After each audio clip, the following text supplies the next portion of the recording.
of me, as I come back. As I get into I had to beg your pardon. When the devil goes to turn, I roll with the squadron. Row, like a dungeon dragon. Take a little charge cause the pants are sagging. Try to set the big I will put you in a turban. And have it smelling right like the bone scale urine. Chuckity choco, the chocolate chicken. The rear got diesel, but chicks they were kicking. Yo, bust it out before the buster, around the rhythm and then stick. Around the old town. You pick up the sound just like other to yo. I'll turn the vibe and check out the scenario. Yeah, my man, what's the scenario? Here we go, yo. Here we go, yo. What's the scenario? Here we go, yo. Here we go, yo. So what's the scenario? Here we go, yo. Here we go, yo. So what's the scenario?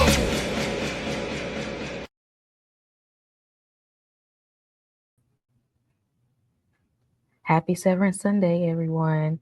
We are on episode 5, halfway through the season of Severance, and Mark S. ain't too happy. This was actually kind of a dark episode. Wasn't nobody too happy after this, but I wouldn't be too happy either if I felt like I was violated and got taken advantage of. And Helena is something else. Somebody need to slap the shit out of her real quick because she gets on my nerves. But y'all know I'm not here alone. Charles, let us know how you feel about this episode 5. Was it a little dark to you? Yeah, I mean, it's probably my favorite episode so far, though. Because oh wow, okay, yeah, it's more straightforward. There's lines being drawn in the sand, you know. Mm-hmm. You know, and it's I don't know. We'll get into it. It's just crazy, man. It's crazy. The freaking parallels with like real world office politics that they're playing right now is hilarious. Absolutely. What were your first thoughts of this episode? I just want to point out that this show is very cinematography direct. Like, Ben Stiller is doing a good job of making sure that those scenes that are tracking and blocking and those angles and how they're standing next to each other and the camera shots that they're getting, like the focus on the cinematography and how this is just shot. If you put this show on mute and you look at how the show is being filmed, is really brilliant and they're very, very conscious of that. That's good filmmaking skills to me, to be very, very conscious of how every shot looks. And again, shout out to Ben Stiller for kind of guiding that along. And whoever is editing this, they're doing a very good job with that. But how you feeling about the episode overall? I mean, it's like I said, it's the best episode. There is a lot of symbolism in like how they shoot things too. But like it's very subtle, but over time it starts to build on each other and you start to get them little snippets and pieces and stuff. I have a hard time following like, you know, the cinematography as far as like analyzing it. But when I hear other people's breakdowns, it's like, oh, that's what that was, you know. But it's things that like they do stick out when you see them, even if you don't know like the cause and effect behind it. You're not like, you know, well read on cinematography. But like they have a way of drawing your attention to certain things in the scene. So yeah, I dig it. This one was very heavily they gave a lot of hints in this one. I like that. Like they're building the mystery, and the mystery is very like opaque, but it's like slowly coming into view. Like I can kind of see where they're going. But you know, so and they're doing a lot of storytelling with camera work. They're doing a lot of storytelling with the colors. They're doing a lot of storytelling with how they position people. And I really like that aspect of it. It gives you, it's like you're watching the episode and we're getting this the you know the overall arch of the story. But then if you like go back and watch it, they're telling you a story, a whole other thing with the way that it's like the story they're telling, and then it's the way they're telling you the story. So it's a lot there to observe. So y'all let us know in the comments, how are you feeling overall about episode 5? And if you are new here, hit that like button and please hit subscribe for more content just like this. We are going to hop into the episode. So we meet the export guy. We learned that that there's one guy in particular now that they use for exports, and we finally somewhat saw him. And so I got two things from this is that that floor, the 3D printing floor, they are 3D printing a lot of strange things that is like, why are y'all making the why are y'all 3D printing some of these things, and why those things in particular? Why does the export guy need dental tools, and where you going down this dark hall? It's just like the mystery just keeps like wanting to pull you in further. It's like every time I get more questions about things. Charles, what did you make of this opening scene? Yeah, my first thing was what the heck with that dental stuff, like what's going on. But I thought about the episode with the wall of teeth or the mouth wall when they were when Dylan was talking to Irving, and Irving, like Dylan called it the wall of mouth, the mouth wall or something like that. You remember that? I don't remember. It's like in the earlier episode, the last season. Okay, so yeah, that was too long ago. Was it last season? Was it last season? Yeah, it was. It was. And yeah, it was like a wall of like miles. It was like people smiling and their teeth was jacked up, and some of them weren't jacked up. You Mm. don't remember that? I guess because I binged it. Yeah, it's been But a while. like, I thought about that instantly because like I was like, what the hell are these teeth? And then I saw the dental stuff. I'm like, what the hell is this dental stuff? But what really drew me in, because I work in a lab, so I noticed like how sterile it looks on that floor. Like everything in the office, in the building looks, well kept, but that floor seems sterilized. It seems like it's a place Mm-hmm. where, very very sensitive things are handled there to me. And the black car stood out because you know how you were saying this, the cinematography. What the crap? Oops. You know how you were saying the cinematography. They zoomed into the black car every time the black car was used. Even when Seth used it, like something about this Mm-hmm. black car is Mm-hmm. like, I mean, I Mm-hmm. know it gives you access to places and things. It also controls the elevator seemingly because he stopped the elevator with the black car. Um, but it's something about that, and like it's like they're showing their hand almost in the cinematography, and I dig that. But yeah, man, it's kind of does raise more questions than to give answers. But at Exactly. the same time, it's telling us where to look. Mm-hmm. Well, I appreciate. I'm always here for a cold opening, and again, shout out to their DP for that nice tracking shot, which kind of reminds me of the one a few episodes ago with Helena, where they do that far away tracking shot.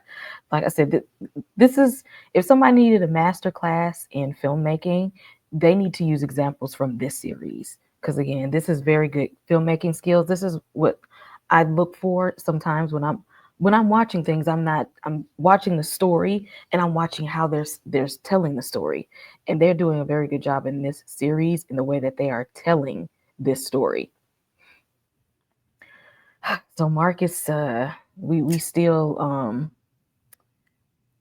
trying to reintegrate, if you will, and become one. And I don't know what that doctor got him drinking, but Man, hopefully it's so that he don't end up like Petey. yeah, like they made it look like that on purpose. Like that is a conscious, that is a You conscious said this is a design. choice. This is Yeah, it's like, come on, man. Y'all know what y'all doing with this. That looks disgusting. But yeah, it's what's her name? Rahabi. How you say her name? The I chick just that's become living. yeah, Yeah, Bagabi. yeah, Ragabi. She they helping him reintegrate. Yeah, like she's staying with him now. So like I'm guessing it takes multiple times to do it this time or whatever. Like my thing is, why did she do that with First Buddy? What's the dude's name? Mark's Pete. friend, Pete. Yeah, why she ain't do it with Pete? Well, You the know what I'm thing is, saying? she said Pete left before she said she was finished with the process. She said that Nah, she tried to keep him and monitor him, but he kept saying like he wouldn't stick around. And so I think she's just trying not to repeat the same mistake. And it's just like, just in case you just like, I'm just going to stay here. Like because he left, and once he left, I didn't have control over the situation. I couldn't help him, I couldn't treat him, I couldn't cure him or anything like that. Like once he was out there, he was out. And so I think with her being in that much proximity with Mark, she can be more hands on and observe any side effects and things that are going on. And I think that it helped Mark seeing his friend in that state after reintegration for him to be like, okay, yeah, I don't want that to happen. And so I will follow doctor's orders when he didn't. So I think that they're doing a smart move by working together with this instead of Mark just saying, I did the process, now I got it. yeah.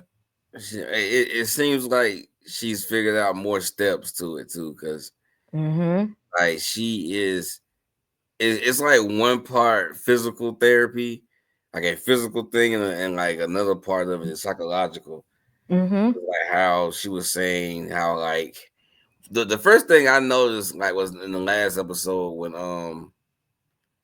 it might have been this past episode when she was saying that his any could be uncovering things, or his integration could be at a higher rate than his outie or whatnot, saying that like his any may know things or maybe putting things together better than his outie is, and pretty much showing that like it's a process for them Mm-hmm. to, I guess, kind of like meet in the middle. Yeah, I feel like Pete didn't get none of that. Right. I feel like Pete didn't get none of that at all. And she's even talking about using like triggers in his environment to help him, piece things together better. And I see where they're going, like the merging of two minds. It's kind of um like neurology, when you have things that you do all the time. Like, I'm a biologist, so I do biology all the time, but I don't do math a lot. So you start to forget math because you're not doing it. I feel like that's what they're doing, is like his innie is doing a certain thing all the time. His outie is doing a certain thing all the time. And his brain has to connect the two. Like, remember the other thing. I'm trying to See, describe it, but the way I look at it is like sleep. It's like when you're dreaming, it's like you're in a whole different world. At least I know how I do. My dreams are very, very vivid. It's like I be in different worlds, I be in different situations, scenarios, different people, places, and things. And then I wake up and then I'm like, it's a whole different thing. But in my sleep, I am in so many different types of worlds and situations and things. And it's like, and it has to be weird to combine this state that your mind is in for this many hours and then the way that your mind is in this environment for this many hours and kind of like put both sets of those memories together. that's a good analogy, because I I've had dreams that I remember having a dream that was weird, but I can't Mm-hmm. remember the But weird you can't dream. remember it. Yep. And I be Yeah, trying like, dang, that was like a really good dream. Like it seemed like real, but I can't. And it's like I be trying to like grasp onto like what it was, and like how interesting would that be to like be able to like pull and extract those memories into your conscious mind. But I guess they doing something like that. I hope that they can, make that happen with minimal side effects this time.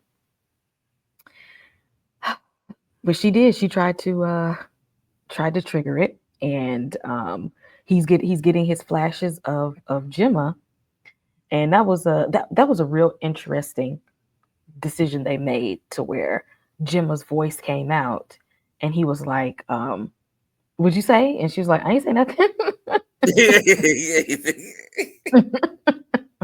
And she didn't. It wasn't her. That was it was in that his head.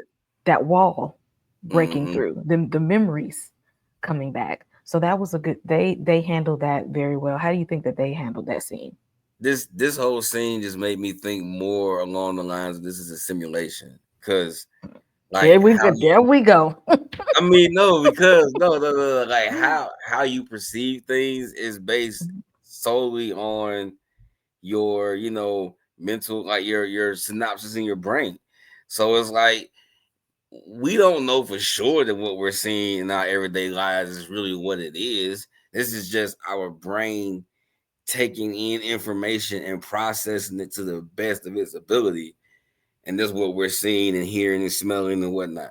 So, in that very, real sense, when, like as far as him like saying, did you say something, that kind of speaks towards his psyche being influenced by something that's not actually in the room, or it's something that is actually in the room, but he's perceiving it in a way in which he can't see it, but he can hear it. You know what I'm saying? So it's like kind of like lucid dreaming. I mean, it's very Matrixy again. You know what I'm saying? Like, but he had a whole entire vision for a couple of seconds. Yes.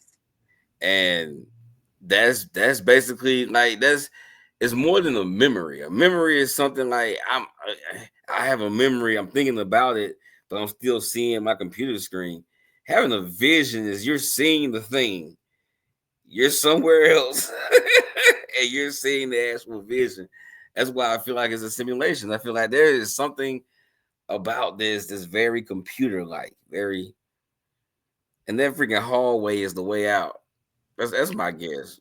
We're gonna learn more. What is it? The Pearl Harbor, Cold Harbor thing that they Yeah, working on? Cold Harbor. Yeah, we gonna see if this is a simulation, because they trying to say that's what's gonna change the world, but we gonna see.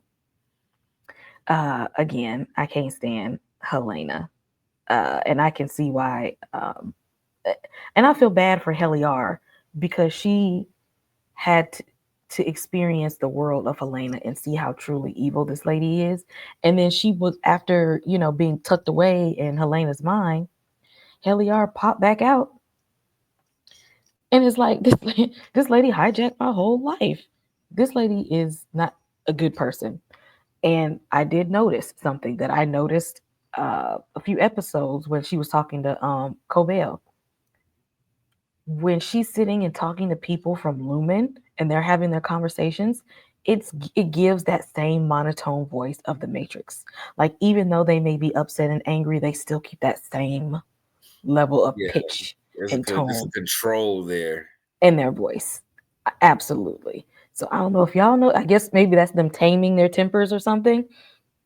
But even when she's getting upset and angry, they're still trying to keep that same monotone uh, pitch within their voice. I don't know. What did you think when they had their little staff meeting? It's like it gave me the equilibrium feeling. You know that Yes. movie.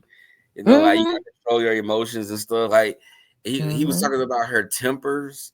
What the hell is a obligement process? Like, you know what I'm saying? Like the lingo again for me still simulation. It leans towards simulations, like they're monitoring them and they're seeing.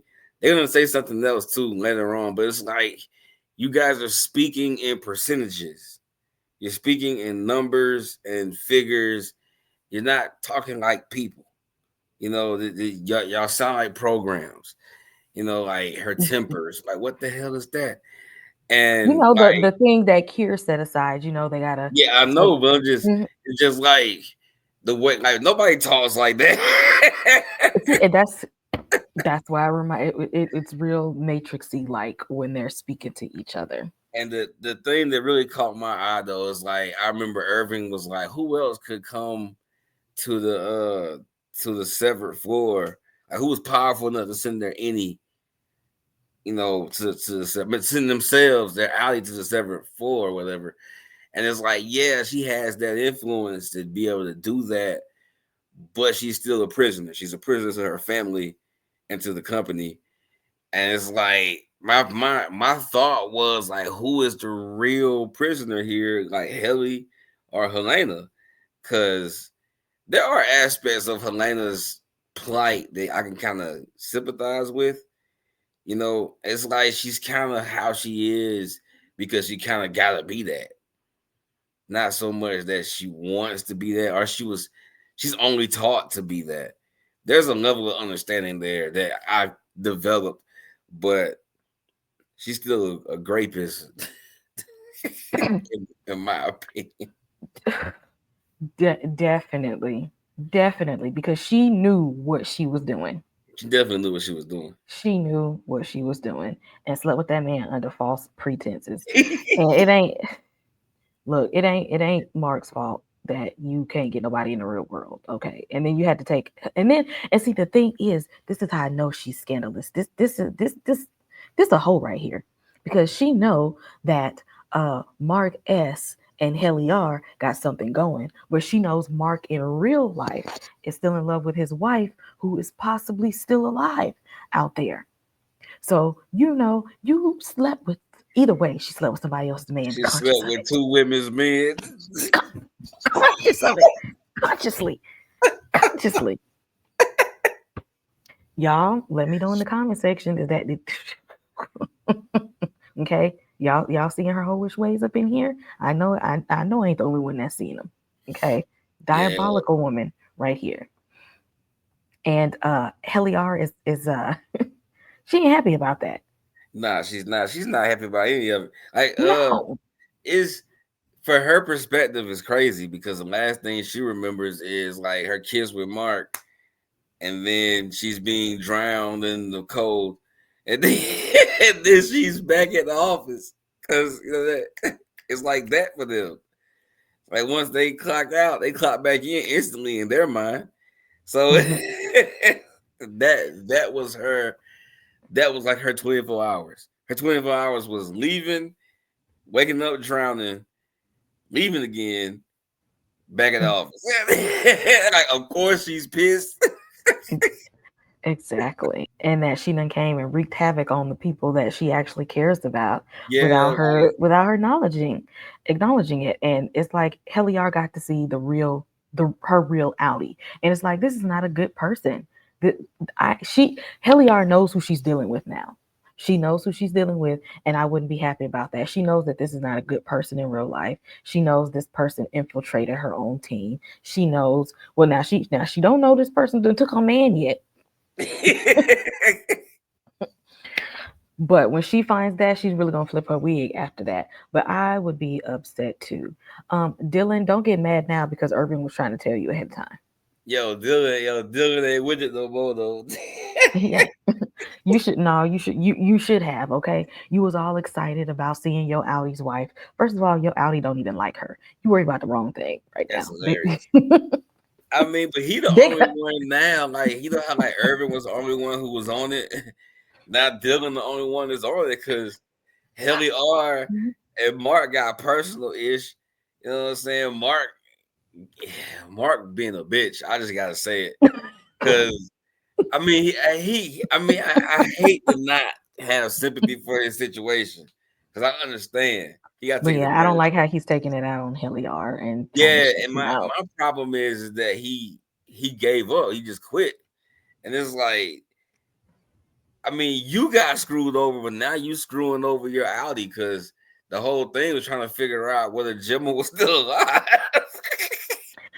Correct. You messing up the whole mission right now. Y'all have a mission to see what's really going on, and now he got his feelings hurt for the first time. And I guess maybe we don't know what that feels like as an innie to really, really, truly be hurt in To that be an manner, adult and have your feelings hurt and for the first time as an adult. have never dealt with it before. And of course, Mr. Milchick is back lying, which is what he does best. Talking about Irving on Yeah, the cruise. Irving ain't on no damn Gustav, cruise. yeah, that shit with that Gustav shit that he was talking about the Swedish prince who dressed like the commoners to spy on his own people just to see what their grievances were so he could understand them. Talking about that He's one. Like, so come full of on, shit. man. Like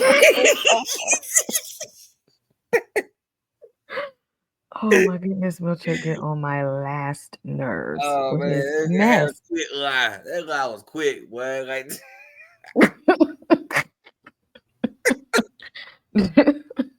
Because the way he be having them quick comebacks with these stories and stuff. And the thing is, it's like he manipulates these people because he knows that they don't know better, Yeah, because they they're don't. virtually only technically been alive for a short amount of time. So they don't have a lot of life experience to challenge a lot of the things that he say, or they don't have a lot of receipts to prove him wrong. So he just be telling these people just any damn thing.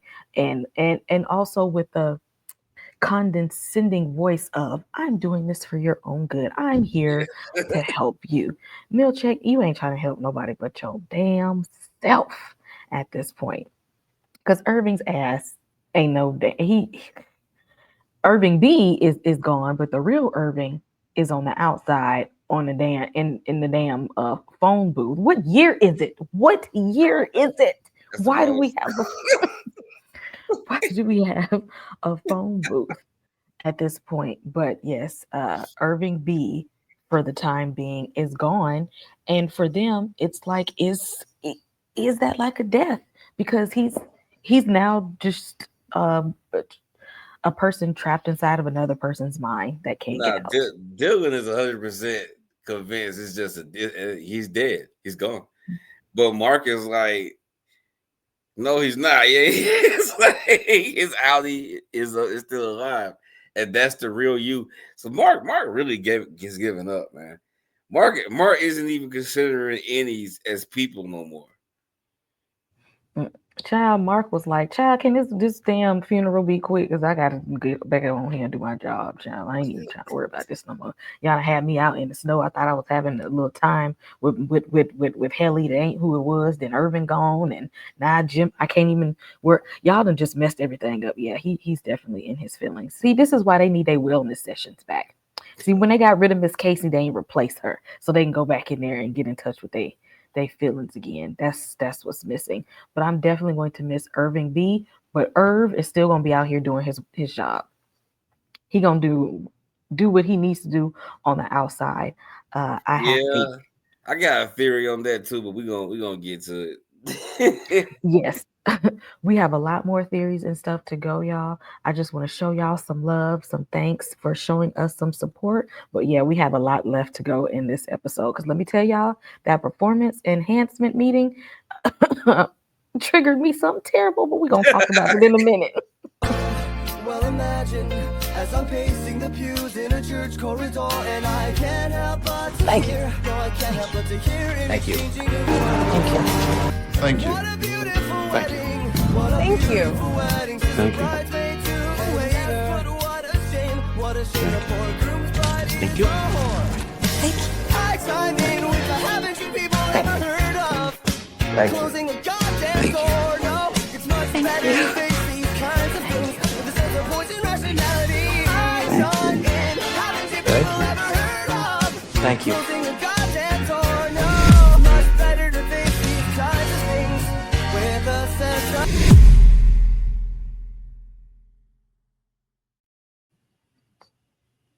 Okay. So now that we got, we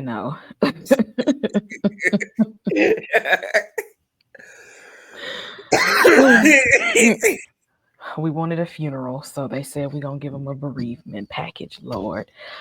Although Sue Young was like, for what? Oh yeah, she was like, hey, they gotta die here. I said, look, girl, now, if you don't take your ass to school or something, because why is you? The first thing I said when he told her to get the bereavement package together, and she had some shit to say. I said, why are you in grown folk business? First of all, you're doing too much here, and y'all playing in people's face with this little memorial service. And who put the cartoon Irving up here? Oh my god. With a 9-second moment of silence. And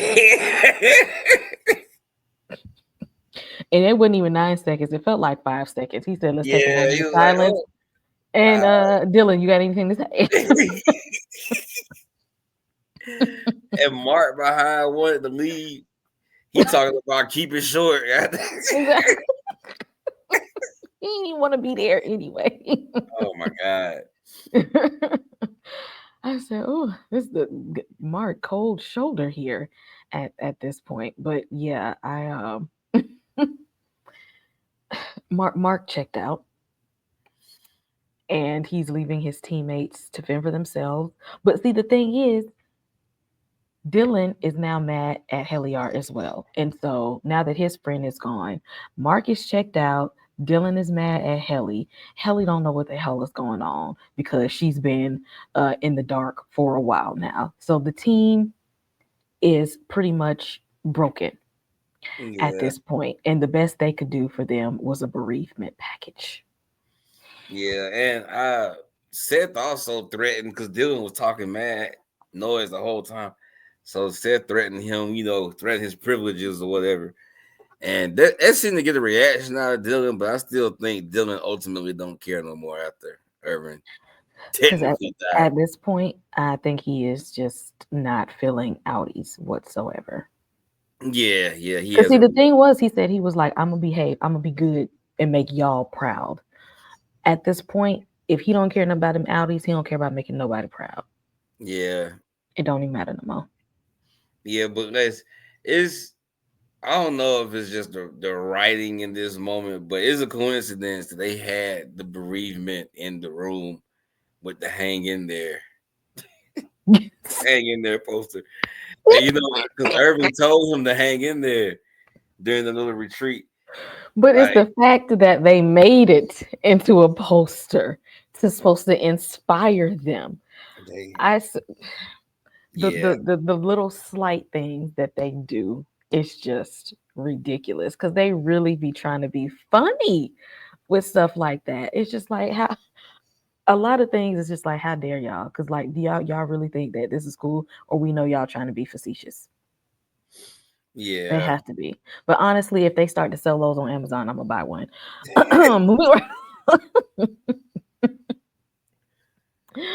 See, it's like the human part of Milchick comes out sometimes when he realized that he's just a pawn in this whole Lumen game as well. Like, my guy, you not running nothing but what they want you to run, nothing more, nothing less. And he's still bothered by that damn painting. Now, out of all the bullshit that he has done to everybody on the Severance floor, you still mad about this damn painting that they gave you because you thought you were something and they showed you that you really wasn't. Now we know Natalie is bothered by this because I told y'all she in the sunken place right now. So she really can't say what she want to say. She really can't do and react like she want to. Okay, she's talking to people who probably ain't got no damn human body. All right, we don't know what they done did to Natalie and what they done threatened her with. So she can't say what she want to say. But now he want to have somebody to identify with and be cool with. Like, I want to know how you felt about them pet because it still bothers me that they made Kier uh, uh, uh, a Negro with blue eyes. So what you got to say about that? Yeah, it's very it's condescending towards him though. Like, I don't know. It's like, are y'all trying my intelligence to my face? And I can see him wanting to ask her because I mean we've been there. You've been like the only two black people in a thing. You know what I'm saying? Like, yeah, we have this camaraderie. So like I'm surprised it took him this long to ask her. You know what I'm saying? Like I'm surprised when she handed it to him, he was like, hey, what the fuck? Right there. Because it was just the two of them. But like, I don't know. He did hold back. Like that's been bothering him since he got that painting. And I don't know. I wonder if he feels like is this a black Republican take where he feels like he got the position based on affirmative action and he really doesn't belong there? Or is this are y'all patronizing me? Are y'all looking down upon me, making me a figurehead in this company? But behind my back, y'all really don't. I'm just a face. I'm a number. Like Yes, he's very much so a token, and I think that he thought that he had earned some of these things on his own merit. So you're just a token, and they're trying to make sure that you know that you're nothing more, nothing less. That's what you're there for. Stop trying to come out of this box of where they put you, because every time you do, they're going to put you right back in your place. And I need him to understand that. And I can't feel sorry for him because the way he be treating them innies with his lying ass. Yo, but his assessment was hilarious. They said bro was using too many big words. Yo, you know that's freaking that's your whole girl, Miss Too Young. Why this thing growing up? Using all these big words. Let me tell you something. When they said that he put the paper clip on the paper stack the wrong way, so they know where to stop. No, let me tell you how much I was triggered. I almost cut the TV off because let me tell you, one of my jobs, not my favorite one, but the other one. Tell me why I had a whole meeting. Mind you that I passed my audits and my assessments with flying colors. Last one I had 100% passing rate. But one of my job, the one I do, I facilitate groups at this job, and they told me I had this is a meeting, to serious meeting, because they said this was a serious problem. This could determine my employment further in the company, right? They said you reading the PowerPoints verbatim. The PowerPoints they gave me, right? The PowerPoints that they want us to read, that they said this is what you read to stick to the curriculum for the groups. And I had a whole meeting because they said you read word for word. What they want you to do? Paraphrase?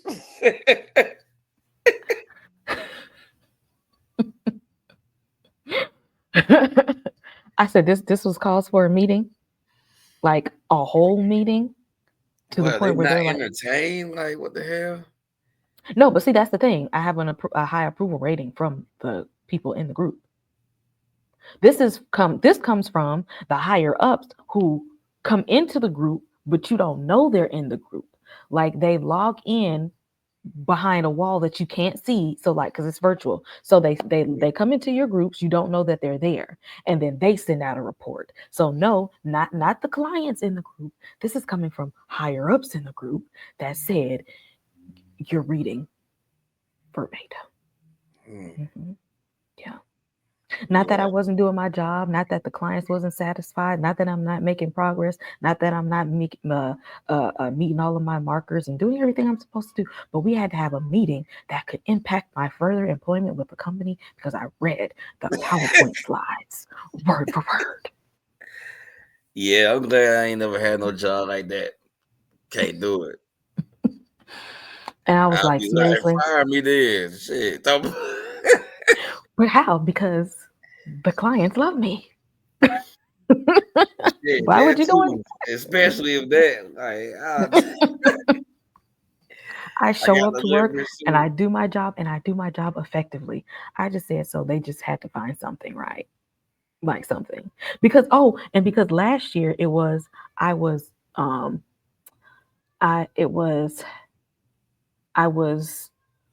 pairing too much because I have groups and sometimes they don't like what's on the slide. Sometimes it's too much sometimes. And so I just kind of let them talk to get along because not everybody in these groups want to turn on their camera. Sometimes they don't want to talk to people. And like sometimes I just let them get a chance to get to know each other. And then they start being happy and making friends in the group. And then they want to participate. And then it was, oh, you need to stick to the PowerPoints. That was last year. Last year was you need to stick to the PowerPoints. This year it was you reading the PowerPoints word for word. Right. Sounds like they don't understand. Like, as long as a job is finished, the job is good. And again, the clients are doing well. Yeah, like as long as you're doing your damn job. I wish I was somebody's boss. They doing their job. I ain't saying a damn thing. I don't even care how you do it. As long as it get done, man. Like I said, when I tell you this triggered me so bad. You know, sometimes with like these corporations, I feel like the cruelty and like just making it difficult is the point. I feel like they they resent the fact that they gotta pay you. It's like, damn, I gotta pay these so I'm gonna make it as hard as possible because I gotta pay them. I feel like they ain't working hard enough for this little money I'm giving them. So I gotta make it harder artificially for no reason. Yeah, man. It's a bunch of brats. Like, That yes, like I said, when I tell you this workplace, and then this, and I work remotely. This was from a remote. This is why I can't go back in office because if I'm like I'm dealing with this little micromanaging stuff and I'm remote, ain't no way I can go back because y'all only want to know some of the experiences I've had in these meetings. And no, I'm good. This when I tell you this show know how to push your triggers, and when they say little stupid stuff like that be in these meetings, they I was like ain't not one lie was told, not at yeah, all. Again, um, why is there a phone booth when there's also a such thing as smartphones? Why does the phone booth still work? The phone booth works. Who yeah. is I he mean, talking to? And yes, Bert did not retire. He was fired. Okay, yeah, it, he it was was it was a fired. Yeah, firing, not a retiring. But I'm glad that they finally met up with each other yeah, because I feel like them two working together on the outside is going to be a good thing. yeah. It's something with Bert. It's something more with Bert, but it's something with Irving too. Like at first, I'm thinking like, okay, he's just trying to undermine Lumen, but they never tell us who he's talking to. Is this like? Because you know how there's like those protesters on the outside, kind of like saying that Indians are being abused, and then the third.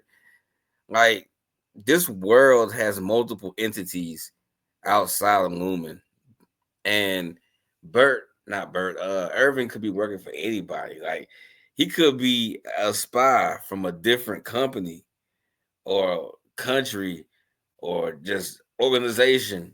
If Lumen runs the world, then he could be part of a terror cell, suppose, from Lumen's perspective, because terrorists is all perspective.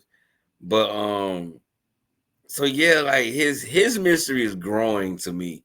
Like him getting fired, it kind of seemed like he knew it would come to that in his phone conversation. Kind of seemed like, yeah, I was poking around, then the third. But like, he doesn't know the details of his own firing. So maybe he's thinking, oh, they caught me snooping. Because he's been sending himself messages via dreams. Exactly. He knows he's So been trying to get his innie to investigate some stuff. yeah. Like the issue with his plan to me right now is how is he getting messages back out? Because if he's a spy, he's spying on Lumen and he's sending his any messages in order for him to do things on the inside. How are these things he's doing on the inside coming to the outside?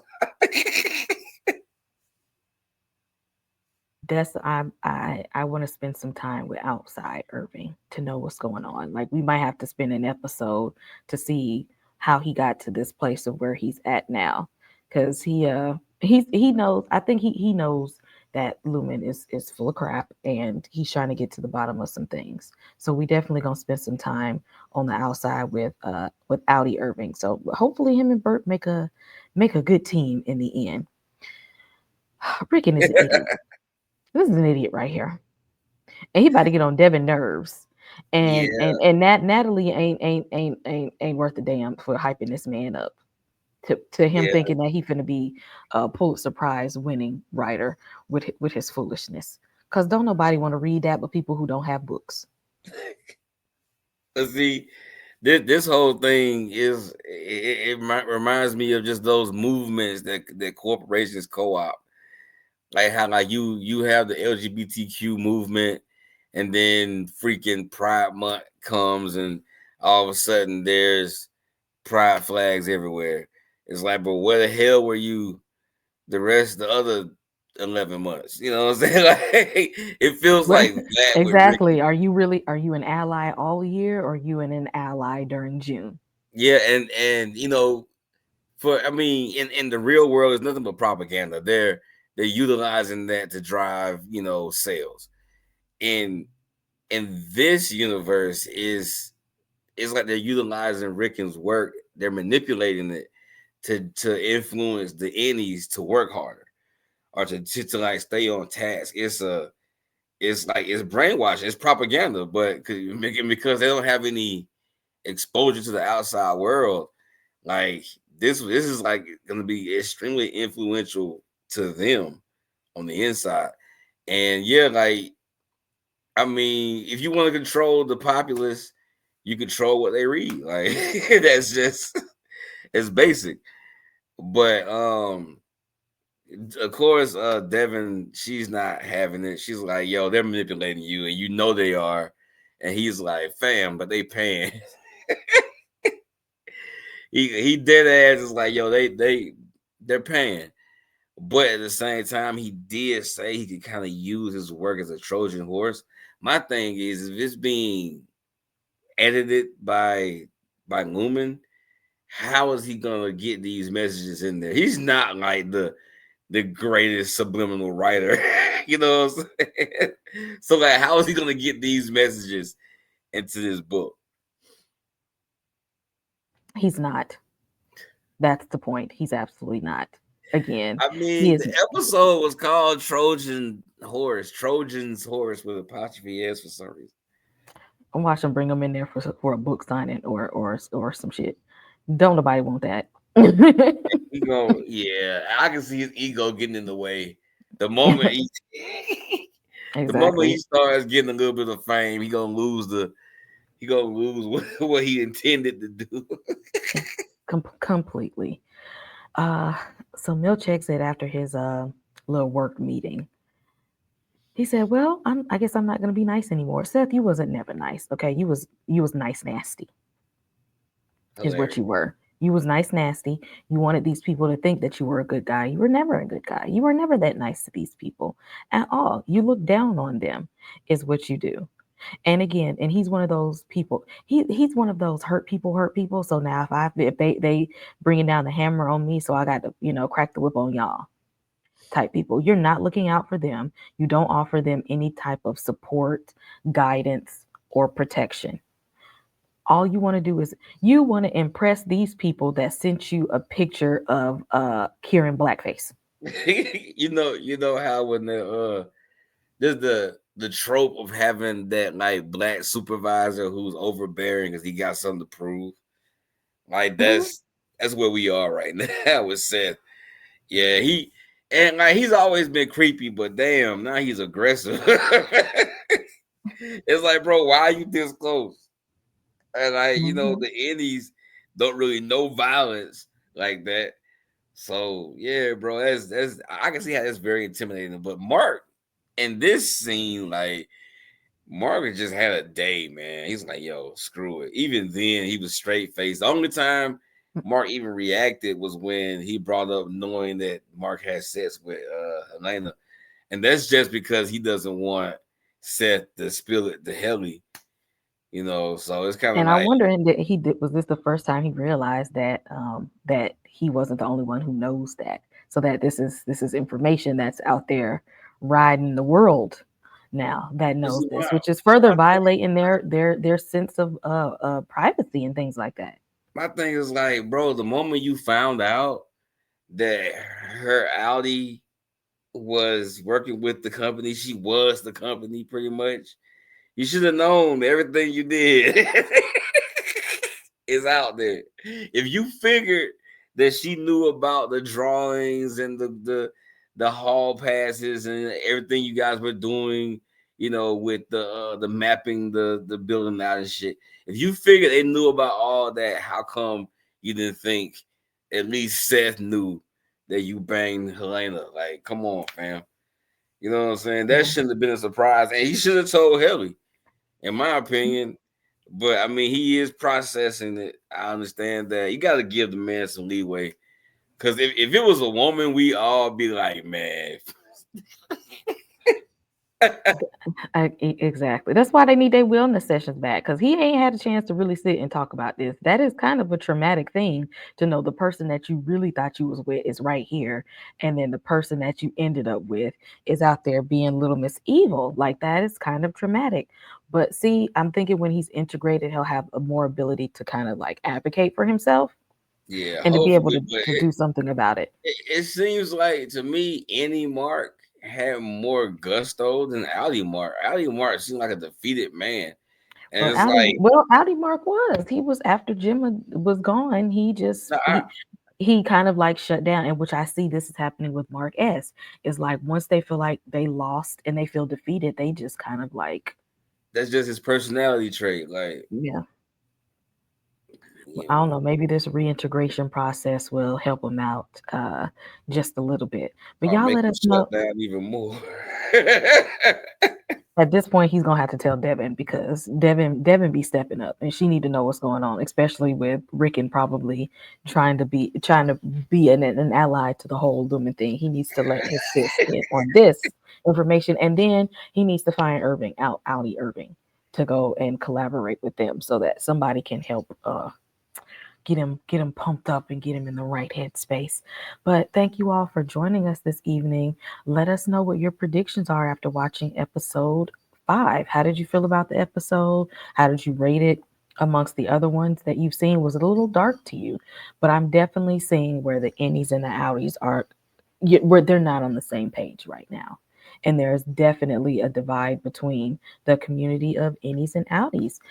And I don't know where that's going to take us, especially amongst all of the weird stuff going on at Lumen. I need to know where the export guy is going. I need to spend an episode with Mr. Export because And the damn teeth.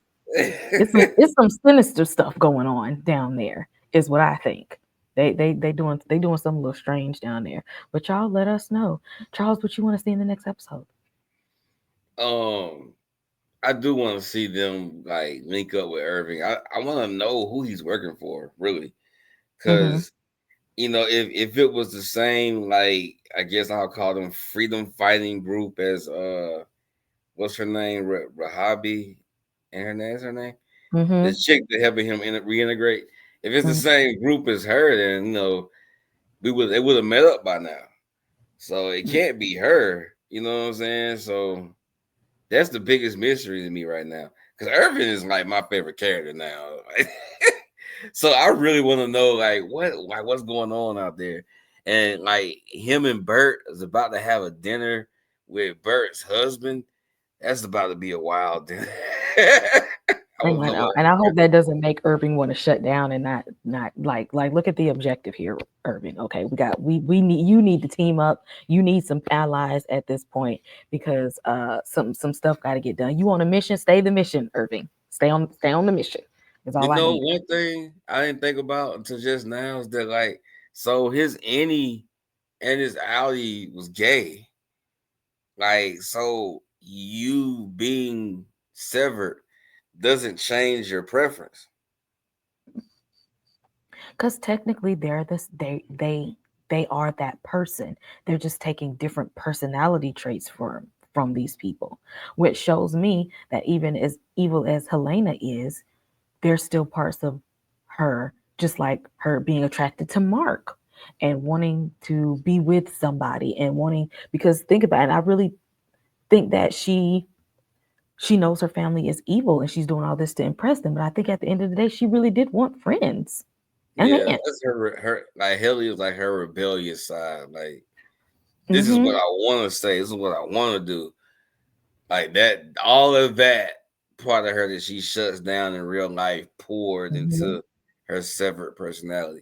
So Yeah, I it's can like see that. even though they're two different people, I really think that they're it's still them. It's still Yeah, them. They're picking and pulling out parts of them so they can be mindless slaves to do their work, but it's still them. yeah, it's a wild concept because it's so abstract. Very It's not tangible. It's hard to grasp. It's a lot happening here, but I am enjoying the show so far. I'm ready to see where they take it now that Mark at the end of that episode feels like the reintegration process is pretty much where it needs to be. And where are we headed? If you all have not, hit that subscribe button, and we will see y'all next week for Severance Sunday. I need the cash, I need it fast. I treat the stash like it's up for grabs. On the road to the riches, my foot on the gas. I'm chasing success like it's my last. I wake up in the morning, thank the Lord that I made it here. I was so close to the edge like a bad bitch, baby help. I turned a little nothing into something, like I put a bun in the oven. I burst that bread like a newborn. If you weren't with me going through storms, then you can't make it rain with me. You ain't in the struggle when the struggle tryna hustle. Don't play with me. You sleep for a week, you spend the day with me. Look at my shoes, have problems even lacing it. If I handed you my talent in the cup, you know dry niggas will probably end up